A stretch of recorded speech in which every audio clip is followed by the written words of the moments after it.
And he tried people like Richard Dreyfuss to revoice it, but it didn't work.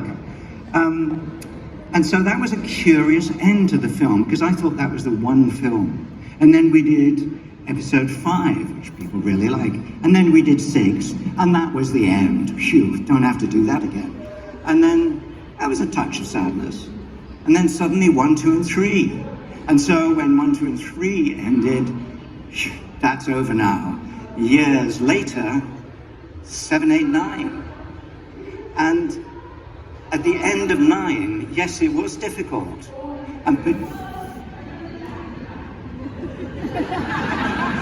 Okay, it's the voice of... I love it. What you don't...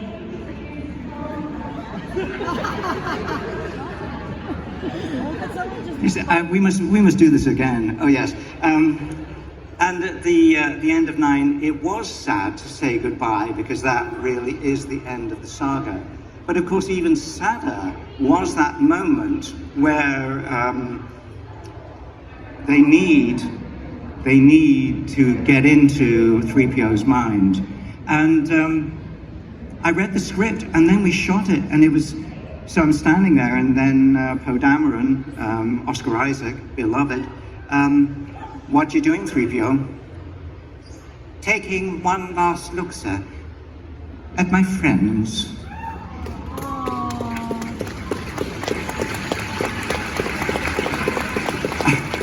And I have to say that on the set, I found it, really quite moving to say. And when I saw it in the movie, J.J. Abrams had left it exactly as we shot it with it. Really? Really quiet! Can you please be quiet? Can somebody go and pull the plug on whatever's talking there? Because no one knows how to... I've worked in some rough clubs in my time, but this is like whatever. And it's a very moving moment for me, and I was indeed very touched. Now, somebody here had a question. I had a question. What, you had a question? What's your question? So my question was... Yes, when I say what is your question, you don't have to say my question was, because we could be here all day, honey. Okay. I mean, and was it Debbie? Was it Debbie? She don't have time for this. What, was it Abby? She's changed her name?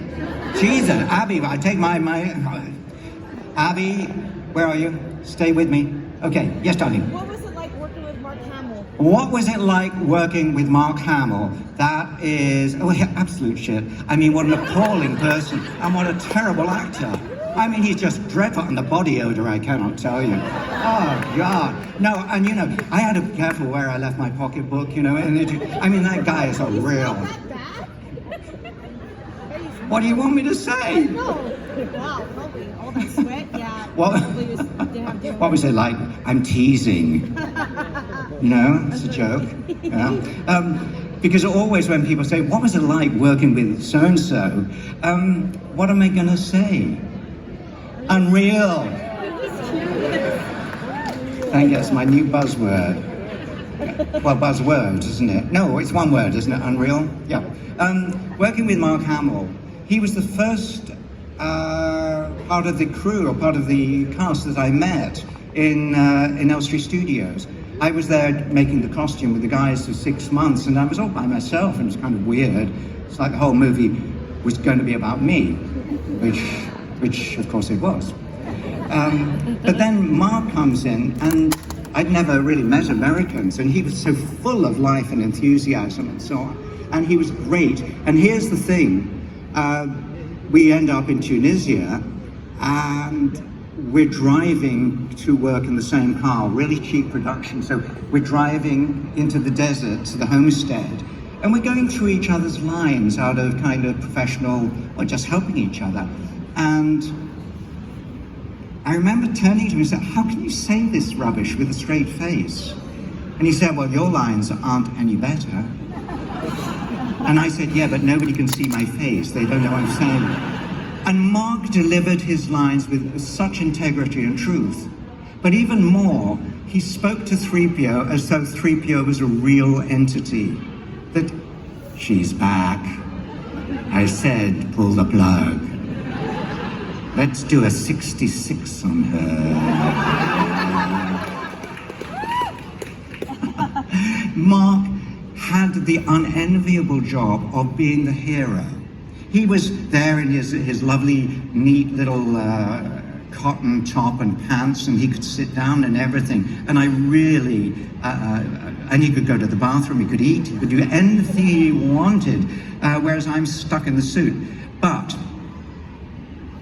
he helped people believe that 3PO was a real entity, because if he believed, then you believed. And that's the way the magic of theatre works. So I'm very grateful to him for being who he is, and he stuck with it and has maintained that character in spite of scripts and so on.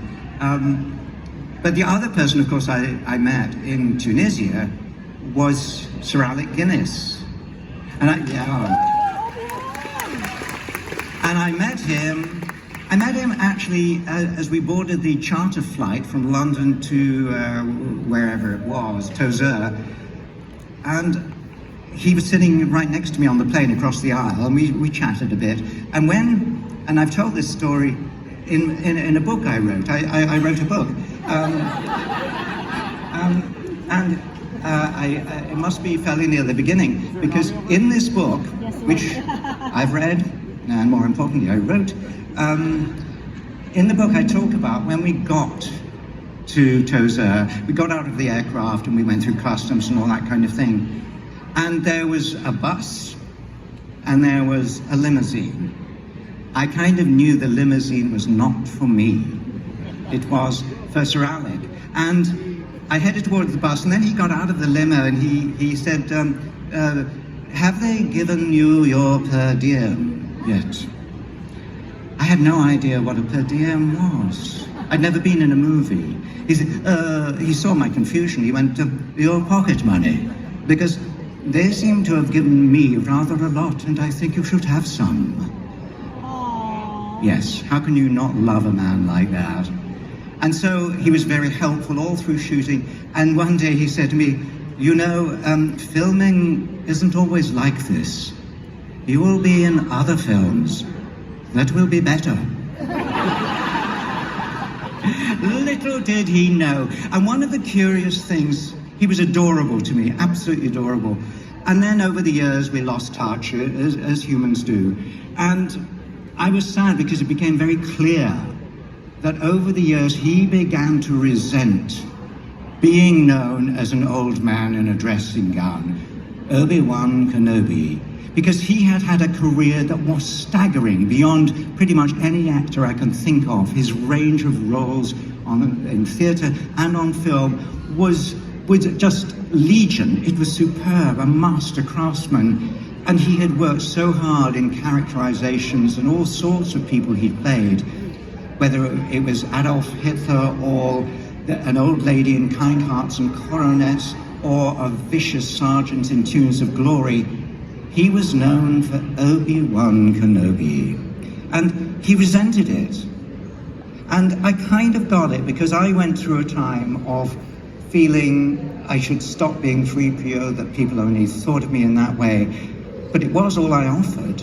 And then over the years, I changed, and I realized how wonderful it was to be known like this. And I had this kind of catharsis, a gentle catharsis, if you will. And I reached a stage of absolute joy in having shared 3PO with everybody. And sadly, Sir Alec died before he made that transition.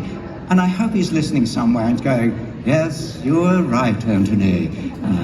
So let's all hear it for Alec Guinness. Nice. A young lady at the front. No, you know what? I'm going to be